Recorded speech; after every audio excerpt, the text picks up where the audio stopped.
الفيديو ده بقى ما فيهوش منتجات ولا فيه عروض، بس فيه كلام من قلبي بجد، واتمنى ان كل الناس يوصل لها الكلام اللي انا هقوله، عشان انا واحده من الناس جربت حاجات كتيره جدا ومفيش اي حاجه جابت معايا نتيجه. فانتوا سالتوني ياما قوي خسيتي ازاي وعملتي ايه، وفي ناس جت قالت لي انت اكيد عامله تكميم صح، انت اكيد عامله تدبيس، عامله تحويل مسار. انا بصراحه ما خضعتش لاي عمليه دايت او اي عمليه تخسيس، لان الحاجات دي انا بخاف منها جدا، غير ان هي بعد كده بتعمل اضرار، وفي ناس بتقول انها ممكن ترجع تاني. انا كل الحكايه ان انا كنت قاعده على الفيس بعمل سيرش على ان انا عايزه اجيب منتجات من على النت، ظهر لي بيج بتاع دكتور اسمه احمد عزيز بيعمل حاجه اسمها النحت الغير جراحي. فانا بصراحه استغربت الكلام، يعني ايه نحت غير جراحي، ودي حاجه مش معقوله وايه الكلام الغريب ده. فحبيت اكتشف بنفسي واروح اشوف الكلام ده حقيقي ولا لا.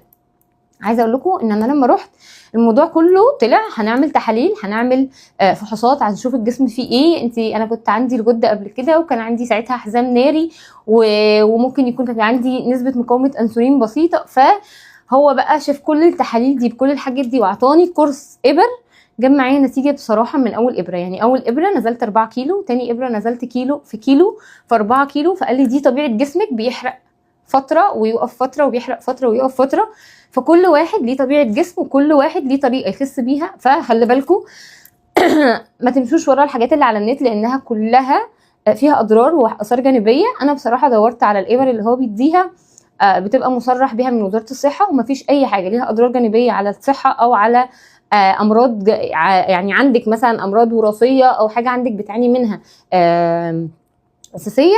مفيش اي حاجه من ديت هي بتتعارض معاها. فهو بيشوف الكورس المناسب معاكي ايه، لان في دهون عنيده وفي دهون ثلاثيه وفي كذا حاجه. بقى انا مش هقدر اتكلم في الديتيلز دي كلها غير من هو اللي يقول الكلام ده. فانا عايزه اقول لكم، يعني انا هوريكم، هحط لكم صوري في الفيديوهات، يعني هنزل لكم الصور بتاعتي في الفيديو قبل ما انزل وبعد ما انزل. عايزه اقول لكم في فرق جامد جدا. حرفيا كل اللي بيشوف بيفتكر ان انا عامله نحت، انا مش عامله نحت ولا اي حاجه.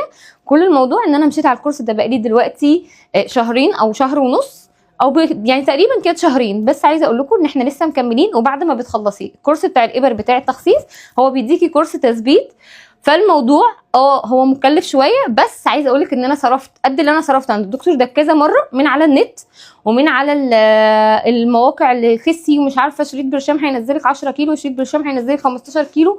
انسوا يا جماعه، مفيش الكلام ده خالص. وبصراحه انا كنتش ناويه اتكلم في الموضوع ده، لان الحاجات دي بتتحسد شويه، بس اللهم صل على النبي واللهم بارك لكل واحد، وكل واحد يشوف الفيديو ويذكر ربنا. وانا ان شاء الله بقول لكم بجد عشان الناس تقدر تستفيد زي ما انا استفدت.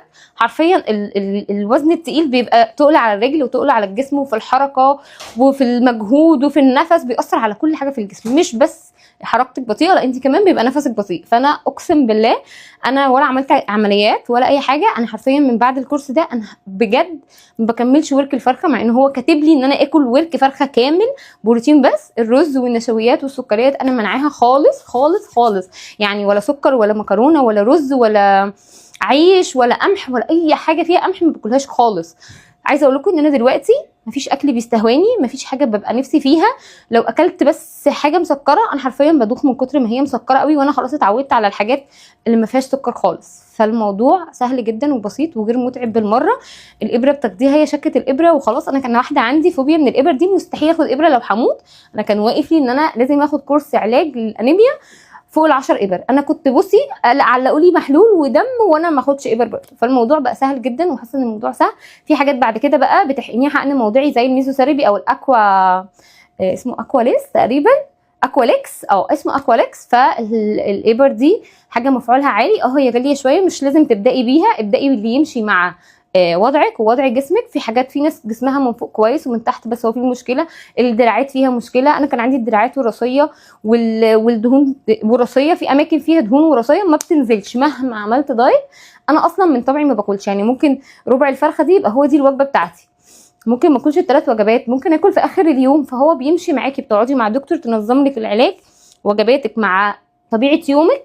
بتقولك مثلا يا ستي انت بتاكلي من بره بس، طب كلي شاورما، طب كلي فراخ، طب كلي حاجات ما فيهاش دهون، اطلبي الحاجه مشويه على الفحم. بتديكي كل الحلول في منتهى الراحه. فعايزه اقول لكم الدكتور ده ممتاز جدا. حرفيا انا جربته والموضوع بسيط جدا وسهل. في ابر بقى كتير زي المونجارو والحاجات دي انا ما اضمنهاش او ما اعرفش هي ايه بالظبط، بس كان في معلومه قايله لي ان الابر دي ربنا يعافينا ويعافيكم يا رب. لو في حد مثلا عنده تاريخ وراثي للكانسر، يعني اللي هم عافينا كلنا يا رب ويبعدوا عننا، بيبقى الناس دي معرضه. يعني لو حد عنده من العيله كان عنده كده، اللي بياخد الابره دي بيبقى اكتر حد معرض ان هو يجيله نفس المرض.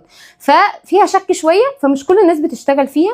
فالحاجات اللي هو بيديها بصراحه مصرح بيها في الصحه، وانا بحثت عليها على النت. وبرده اول ما يقولك على كورس ابحثي عليه براحتك وشوفي اللي انت عايزاه.